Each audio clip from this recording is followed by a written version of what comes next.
Magandang araw! Sama-sama tayong matuto sa Teacher Sal Learning Resource Channel.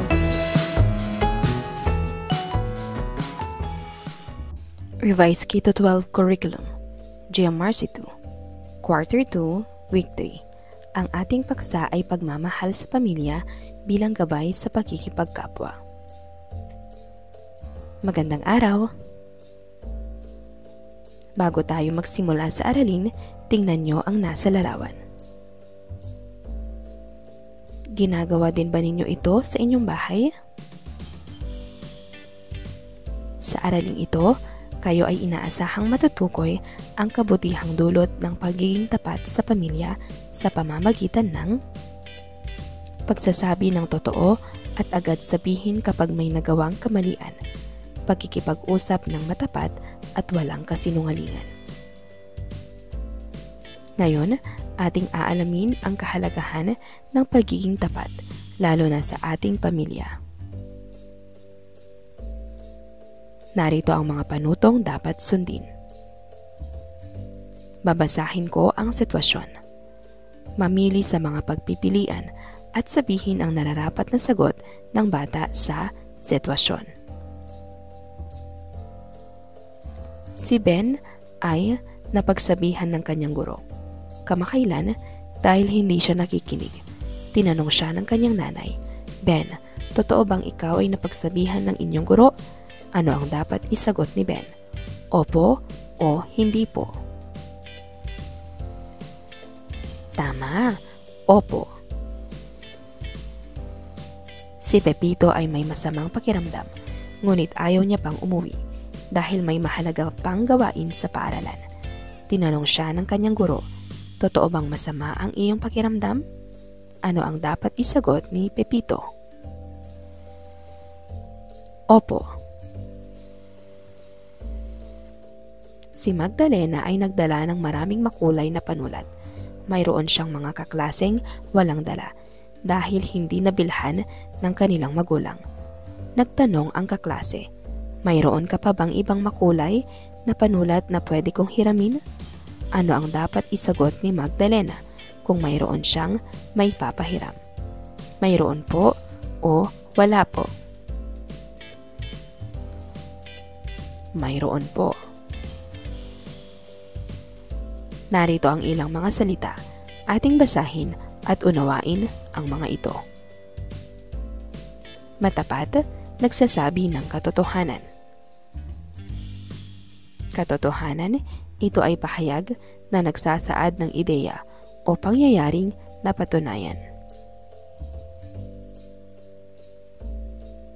Narito ang senaryo ng larawan. Ang pamilyang ito ay nag-uusap habang nanonood ng telebisyon. Si Maria ay nagbabahagi ng nangyari sa kanilang paaralan. Si Mario naman ay nagbabahagi ng nangyari sa kanilang paglalaro kasama ang mga kaibigan. Masaya silang pinakikinggan ng kanilang magulang. Masaya sila sa kanilang pag-uusap at ugnayan. Ano ang ginagawa ng pamilya na nasa larawan? Ano ang ibinabahagi ni Maria sa kanyang pamilya? Ano ang ibinabahagi ni Mario sa kanyang pamilya? Ano ang reaksyon ng mga magulang habang pinapakinggan ang pagbabahagi ng kanilang mga anak? Ang bawat kasapi sa pamilya ay dapat mayroong magandang ugnayan. Kayo, sa inyong pamilya, nag-uusap-usap ba kayo? Ang pamilya ay nararapat na magmahalan. Mahal mo ba ang iyong pamilya? Sa tulong ng ating kapamilya, nahahasa ang ating pakikipag-ugnayan sa kapwa. Ano ang itinuro ng inyong magulang sa pakikipag-ugnayan sa kapwa? Dapat ba na lagi tayong matapat sa kapwa? Sa ating tahanan, sinasabihan tayo na laging maging matapat. Pinapangaralan ba kayo ng inyong mga magulang na maging magalang sa lahat ng pagkakataon? Kung minsan, may pagkakataong hindi tayo naging tapat sa ating pamilya, ito ba ay nararapat at tama? Bago tayo magpatuloy ng ating aralin, ay batiin muna ang katabi at sabihing mahusay ka sapagkat matapat ka. Para sa pangkatang gawain, mahalaga ang pagiging tapat sa kapwa. Ngayon, mayroon tayong pangkatang gawain. Unang pangkat, ipapaskil ang mga larawan ng nag-uusap. Bibigyan ng grupo ng papel na may print ng dialogo at isulat ang tamang kasagutan sa tanong na ibinigay na nasa dialogo. Nakita ng nanay na may basag na plato sa lapag. Ikaw ang nakabasag nito. Kanina nang hindi sinasadya. Anak, ano ang nangyari dito? Delikado ito. Ikaw ba ang nakabasag ng plato? Babasahin sa unahan ang dialogo na ginawa ng grupo. Iwasang isigaw ang tamang sagot. Ano ang inyong naramdaman nang sumali kayo sa ating gawain? Ano-ano ang inyong natutuhan sa ating isinagawa? Bakit mahalaga ang maging tapat sa pamilya? Paano mo kakausapin ng wasto ang iyong kapamilya? Piliin ang tamang sagot para sa ikalawang pangkat. Si Petra ay may nakaaway sa paaralan. Tinanong ng kanyang nanay kung totoo ito. Ano ang dapat gawin ni Petra? Ipagtapat ang nangyari? Itanggi ang akusasyon. Hindi pansinin ang nanay. Isisi ito sa kaklase. Si Olga ay may allergy sa hipon. Kasama sa panindang ulam sa kanilang kantina ay may hipon. Ano ang angkop na gagawin? Hindi sasabihin na may allergy siya sa hipon.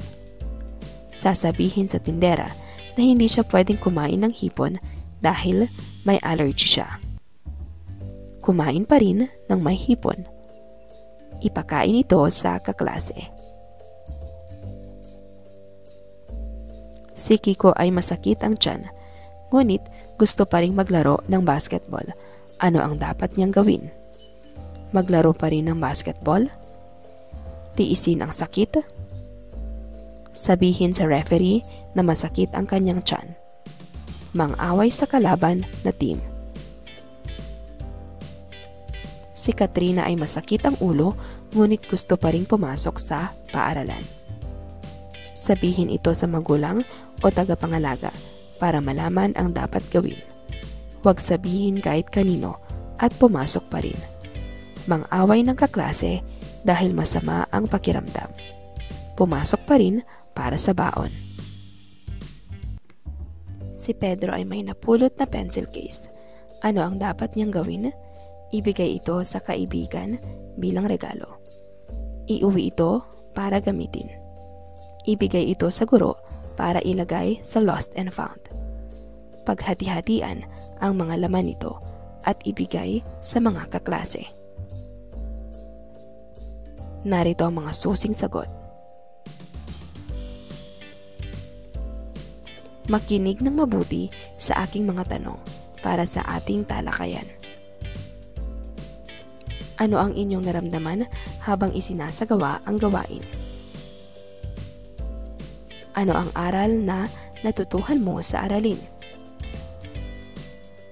Bakit mahalaga ang pagiging matapat lalo na sa ating pamilya?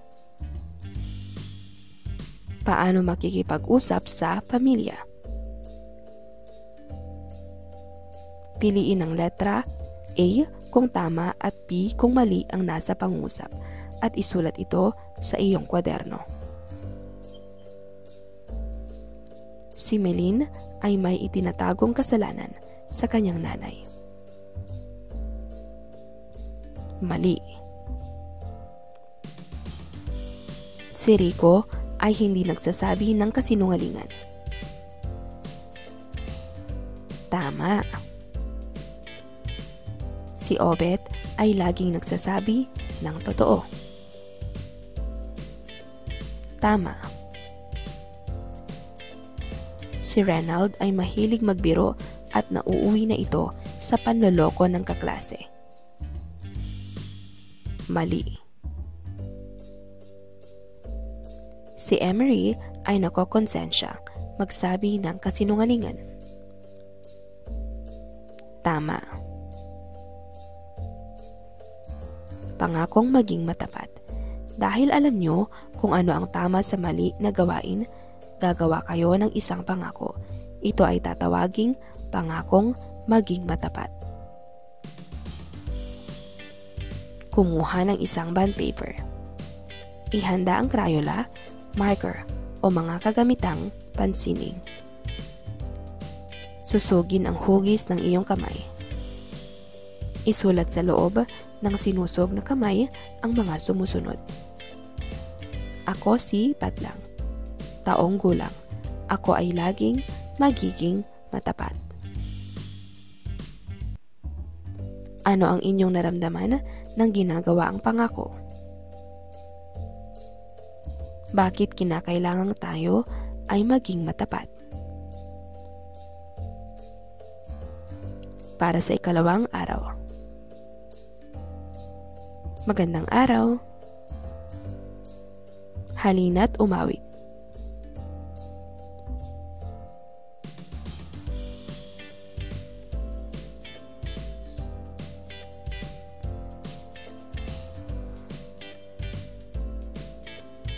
Matapos umawit, ngayon makinig kayo sa kwentong aking babasahin.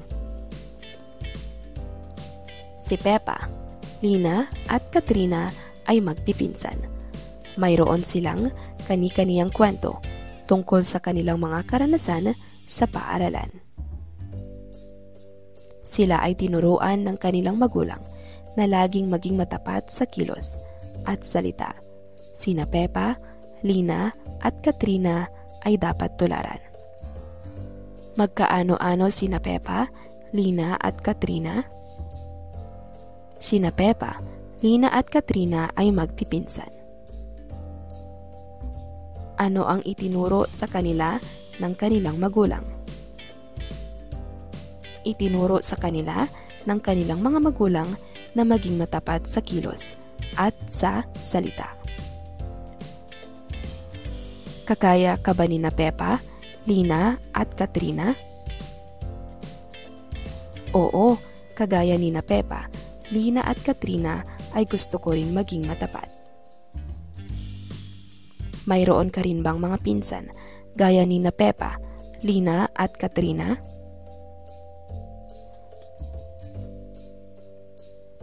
Oo, mayroon din akong mga pinsan gaya ni na Peppa, Lina at Katrina.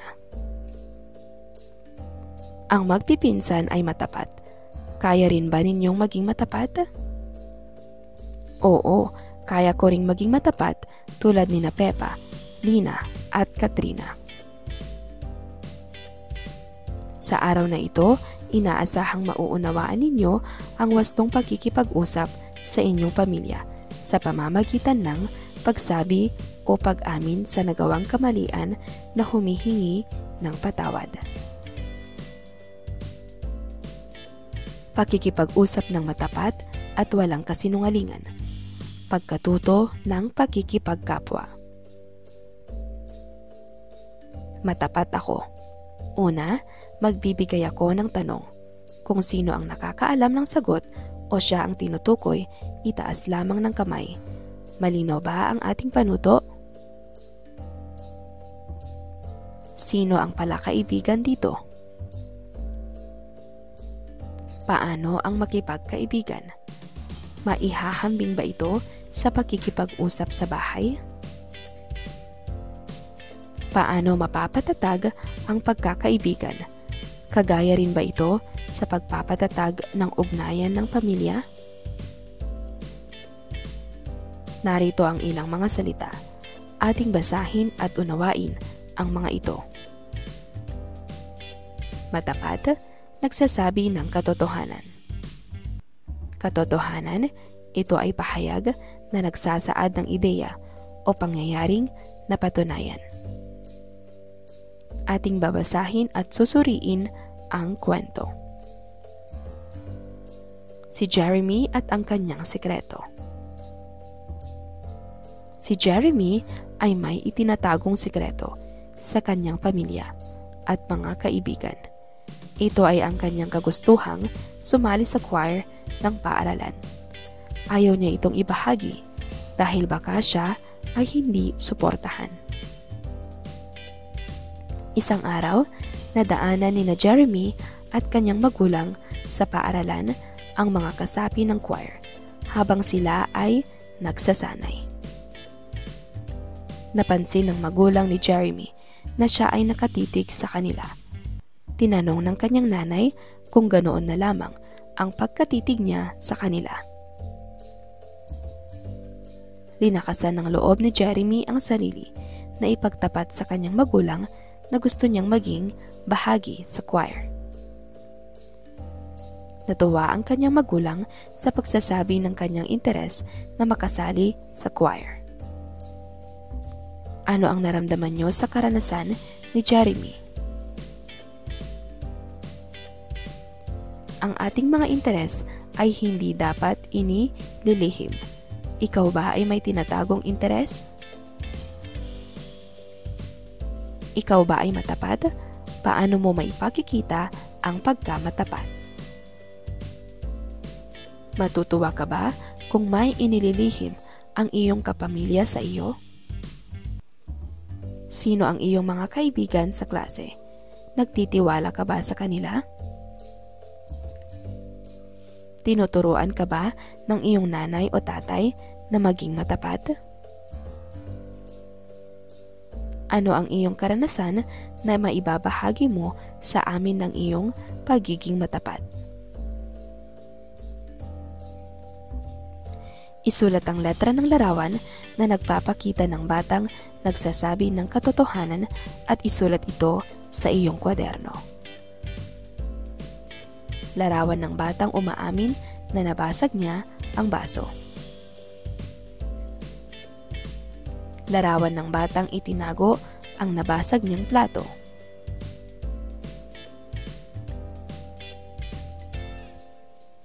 Batang humingi ng tawad dahil nahuling nangupit ng barya.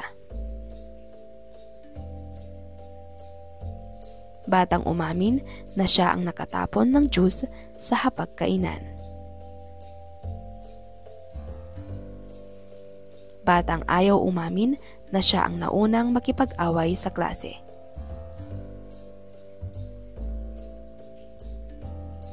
Narito ang mga susing sagot. Punan ng angkop na letra, sapat lang para mabuo ang salita na tinutukoy ng pangungusap. Mahalaga ang pagiging matapat. Huwag nungaling sa magulang. Laging magsabi ng totoo. Ano ang inyong naramdaman habang isinasagawa ang gawain? Ano-ano ang natutuhan mo sa ating isinagawang pagbuo ng mga salita? Bakit mahalaga ang pagiging matapat? Paano maipapakita ang maayos na pagkikipagkapwa? Iguhit sa iyong kwaderno ang masayang mukha kung tama ang pahayag at malungkot na mukha naman kung ito ay mali. Si Katrina ay matapat. Masayang mukha. Si Pepa ay naglilihim ng sikreto sa kanyang mga kaibigan. Malungkot na mukha. Matapat na ibinabahagi ni Mariel ang kwento sa kanyang mga kaklase. Masayang mukha. Ang pagiging matapat ay mahalaga para sa magandang relasyon sa pamilya at kapwa. Masayang mukha. Si Marco ay sanay magsabi ng kasinungalingan sa magulang niya. Malungkot na mukha. Dapat bang maging matapat? Ano ang dapat gawin kung nagsinungaling? Sino ang maaaring gumabay sa iyo sa pagiging matapat? Sino ang inspirasyon mo para maging matapat? Sino ang gusto mong matulungan upang maging matapat? Para sa ikatlong araw. Ang mga nasa larawan ay mga magkakaibigang matalik. Sila ay mga batang marunong makipag-ugnayan dahil sila ay matapat sa isa't isa. Sila ay nagsasabi ng totoo. Ano ang inyong natutuhan tungkol sa pagpapakita ng katapatan? Maayos na pagkikipag-ugnayan sa lahat. Ako ay magtatanong. Kung sino ang tinutukoy ay magtaas agad ng kamay. Sino-sino ang tapat sa inyo? Sino-sino ang maganda ang pagkikipag-ugnayan sa kapwa? Sino-sino ang nagsasaoli ng napulot na gamit na hindi sa kanya? Sino-sino ang tinuturuan ng kanilang nanay o tatay na maging matapat? Sino-sino ang tinuturuan ng kanilang nanay o tatay na maging totoo sa isip, salita at gawa? Narito ang ilang mga salita. Ating basahin at unawain ang mga ito. Matapat, nagsasabi ng katotohanan. Katotohanan, ito ay pahayag na nagsasaad ng ideya o pangyayaring napatunayan. Natatandaan pa ba ninyo sila? Ano ang kanilang ginagawa? Ngayon, ating aalamin ang ilan pang paraan ng wastong pakikipag-usap sa pamilya at sa kapwa. Ang pamilya ay mahalaga para kayo ay magabayan sa pagiging matapat. Tulad nyo, kayo ay mayroong pamilya. Tinuturuan din ba kayo na maging matapat? Sa ating pamilya, tayo ay natutong makipag-kapwa-tao. Ganito ba kayo sa inyong pamilya? Dahil sa mga pangaral ng ating mga magulang at sa ipinapakita ng ating kapamilya, kinakailangan na ipakikita natin ang ating pagiging tapat. Paano mo maipakikita na ikaw ay tapat sa iyong pamilya at kapwa? Dahil sa katapatan na ipinapakita ng ating mga kapamilya at kaibigan, gayahin natin sila. Ano ang gusto mong matutuhan sa kanila? Ang matapat na pakikipag-usap ay nagbibigay ng magandang samahan sa bawat isa. Kayo, ano ang inyong natutuhan sa pakikipag-usap? Isulat ang letra ng larawan na nagpapakita ng batang nagsasabi ng katotohanan at isulat ito sa iyong kwaderno. Batang humingi ng tawad dahil nahuling sinira ang tanim sa hardin. Batang umaamin na nabasag niya ang paso ng halaman. Batang ayaw umamin na siya ang sumigaw habang nagkaklase ang guro. Batang itinago ang nabasag niyang pitsel. Batang umamin na siya ang naunang nakipag-away. Narito ang mga susing sagot. Punan ng angkop na letra sapat lang para mabuo ang salita na tinutukoy ng pangungusap. Hindi wasto ang Pagsisinungaling sa kapwa. Maging matapat para magkaroon din ng mga totoong tama, kaibigan.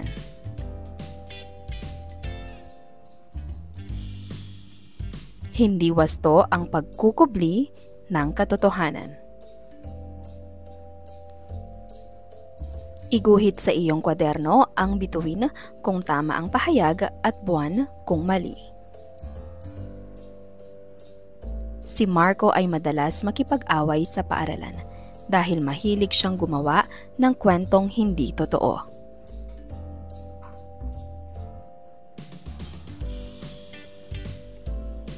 Tama ang sagot ay buwan. Si Jeff ay may maraming kaibigan kasi siya mismo ang nagpapakita ng katapatan sa kapwa. Bituin. Si Oscar ay pinuri ng kanyang mga guro dahil sinabi niya kung sino ang nakapulot ng nawawalang pitaka ng mag-aaral sa ibang klase. Bituin. Ang pagiging matapat ay matibay na pundasyon ng samahan ng magkakaibigan. Bituin. Ang ating samahan sa bawat isa ay mapapabuti kung tayo ay tapat sa kapwa. Bituin. Gumuhit ng sarili sa bond paper. Sa ibaba, isulat ang pangalan at ang pangako na laging magiging matapat. Kulayan ang guhit. Ano ang naramdaman habang gumuguhit? Bakit kailangan maging matapat kung tayo ay makikipag-usap? Para sa ika-4 na araw. Halina't magbasa. Nawalan ng pitaka si Bining Fernandez. Ipinaskil niya ang larawan ng kanyang pitaka sa bulletin board ng paaralan. Nakita naman ni Dina ang pitaka sa may pasilyo ng paaralan. Pinulot niya ito at isinaoli ito sa silid ng mga na lost and found. Ano ang ginawa ni Dina? Tama ba ang ginawa niya? Sino ang tinulungan ni Dina? Tutulong ka pa rin ba kahit ibang tao ang nangangailangan? Dapat bang makatanggap ng gantimpala si Dina para sa kanyang ginawa? Ano ang dapat sabihin ng guro kay Dina? Ano ang natutuhan mo sa larangan ng katapatan ayon sa kwento? Makinig ng mabuti sa kanta na iparirinig at pupunan sa tono ng kung ikaw ay masaya.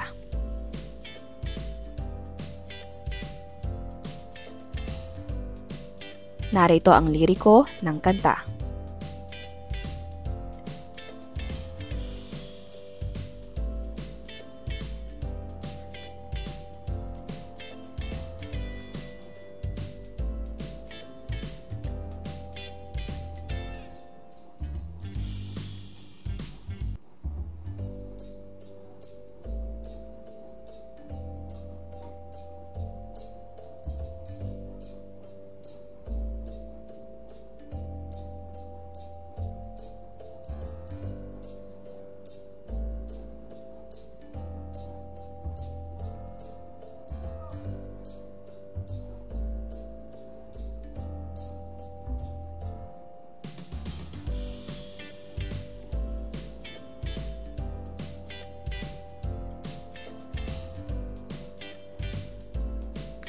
Tungkol saan ang awit?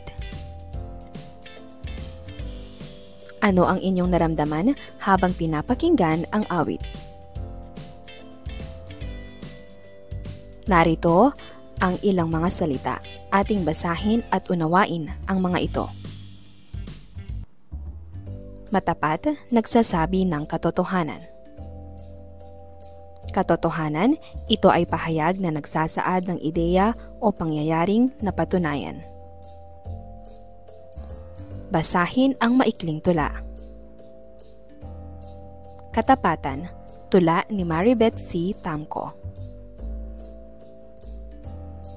Katapatan, ang tapat na tao'y pakaingatan. Madalang na makita, tunay na kayamanan. Kung iyong hawakan, kauri ng tunay, masisilaw ka sa angking kagandahan.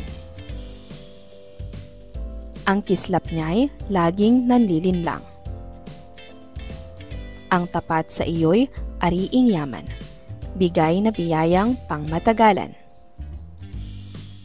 Dahil tapat ka rin, marapat kamtan ng tulad mong tapat kanino man.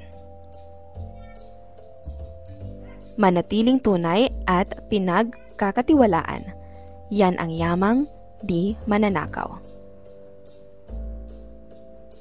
Sirain ka man at palagi ang pintasan, ang pagiging tapat mo ang paniniwalaan. Ano ang mensahe ng tula? Batay sa tula, ano ang nais mong iparating sa inyong pamilya at sa kapwa? Bakit tayo dapat maging matapat? Punan ng angkop na salita ang patlang para mabuo ang pangungusap. Ako ay si Patlang. Hilig kong maging totoo dahil itinuro ito ng aking patlang. Tinuturoan din ako ni Patlang na maging matapat sa sarili at kapwa. Hindi ako nakikipag-away kay Patlang dahil kailanman ay hindi ako nagsabi ng hindi totoo sa kanila. Natutuwa akong maging matapat sa Patlang. Sa papel o recyclable materials, isulat ang mga paraan ng pagiging matapat na natutuhan mo. Kulayan o gawing masining ang iyong gawa. Ano ang inyong naramdaman habang isinasagawa ang gawain? Bakit kailangang maging tapat kapag tayo ay gumagawa?